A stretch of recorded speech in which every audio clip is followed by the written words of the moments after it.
안녕하세요, 여러분. 오늘은 저희가 함께 살펴볼 자료들인데요.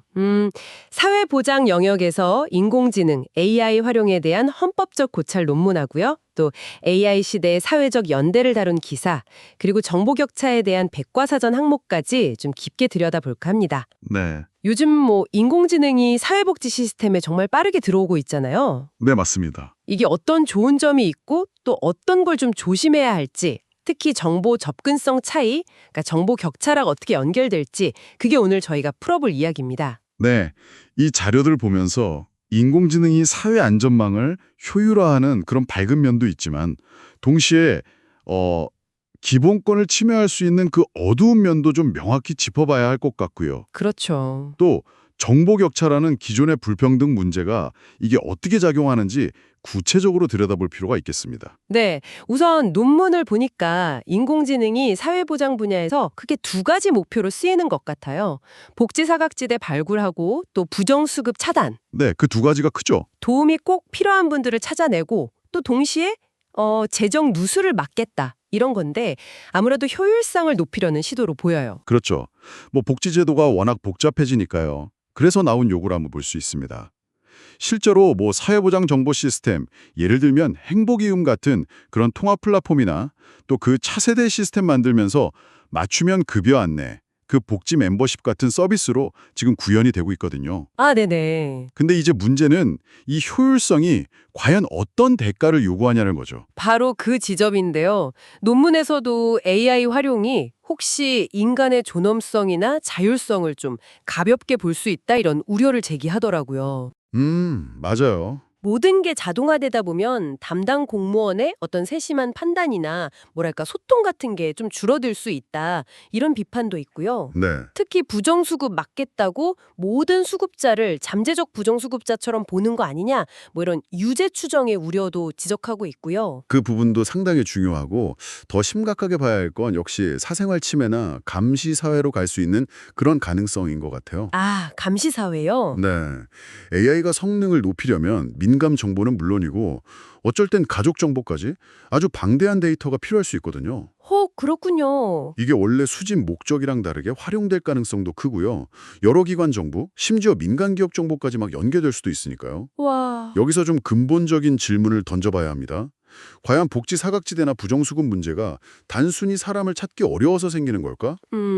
혹시 그 까다로운 수급 자격 기준이라든가 아니면 사회적인 낙인 같은 게 더 본질적인 원인은 아닐까 하는 거죠. 아, 일리 있는 지적이네요. 게다가 AI는 그 블랙박스 문제 있잖아요. 작동 원리를 정확히 알기 어려워서 만약 오류가 나도 왜 그런지 알거나 이의를 제기하기도 힘들다는 거. 이것도 큰 문제 같아요. 맞습니다.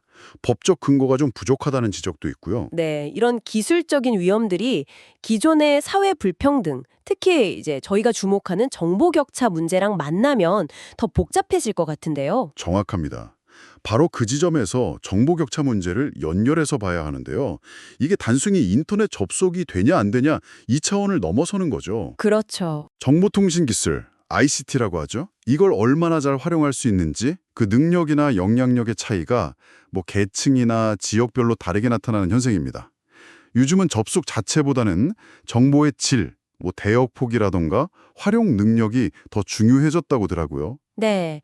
백과사전 항목에서도 이런 격차가 결국 경제적 불평등으로 이어지는 그런 악순환을 만든다고 지적하고 있더라고요. 네, 그렇습니다. 근데 흥미로운 게 저소득층 청소년들이 디지털 기기를 오히려 오락용으로 더 많이 쓰고 교육이나 생산적인 활동에는 덜 쓴다는 역격차 현상도 언급이 돼요. 아, 그 부분도 주목할 만하죠? 그러니까 단순히 기기만 나눠준다고 해결될 문제가 아니라는 뜻이겠죠.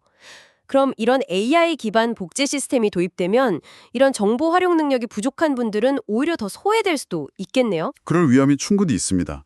시스템 접근 자체가 어렵거나 AI가 내린 결정에 대해서 제대로 이해하고 대응하기가 어려울 수 있죠. 아, 기술이 원래 의도와는 다르게 새로운 장벽을 만드는 그런 역설이 생길 수 있는 겁니다. 그렇군요. 그래서 논문이나 기사에서도 기술 자체보다는 사람 중심의 정책, 그리고 사회적 연대, 이걸 강조하는 것 같아요. 네, 맞아요. 기술 만능주의를 좀 경계하는 거죠. 논문에서도 비슷한 맥락에서 제안을 하는데요. 기술 도입 전에 명확한 법적 근거를 마련하는 게 정말 시급하다는 겁니다. 법적 근거 마련. 네, AI 활용 범위나 방식, 또 처리 가능한 데이터 종류나 보유 기간 같은 것들을 구체적으로 정해야 하고요. 또 AI 결정 과정을 가능한 투명하게 공개하고 그 결과에 대해서 이의를 제기할 수 있는 절차를 보장하는 것도 아주 중요합니다. 투명성과 이의 제기 절차. 그렇죠. 기술적 효율성만 너무 내세우기보다는 기본권 보호와 균형을 맞추려는 노력이 중요하고 이걸 위해서는 정말 폭넓은 사회적 논의와 합의 과정이 꼭 필요하다. 이게 자료들의 공통된 목소리인 것 같습니다. 네, 정리해보면 인공지능이 사회 안전망을 더 튼튼하게 할 잠재력은 분명히 있지만 동시에 개인의 권리를 침해하거나 정보 격차랑 맞물려서 불평등을 더 심화시킬 위험도 안고 있다는 거군요. 맞습니다. 효율성이라는 이름 아래 우리가 혹시 놓치고 있는 건 없는지 좀 깊은 성찰이 필요해 보입니다. 네. 기술은 뭐 앞으로도 계속 발전하겠죠. 중요한 건 그 기술을 우리가 어떤 가치와 원칙 위에서 활용할 것인가, 결국 우리의 선택에 달린 문제일 겁니다. 네. 여기서 여러분께 한번 질문을 던져보고 싶습니다. 취약계층을 돕기 위해 만든 기술이 오히려 그분들을 더 소외시키는 그런 결과를 낳지 않으려면 우리 사회는 지금 어떤 논의를 시작해야 할까요? 무엇을 가장 중요하게 생각해야 할까요?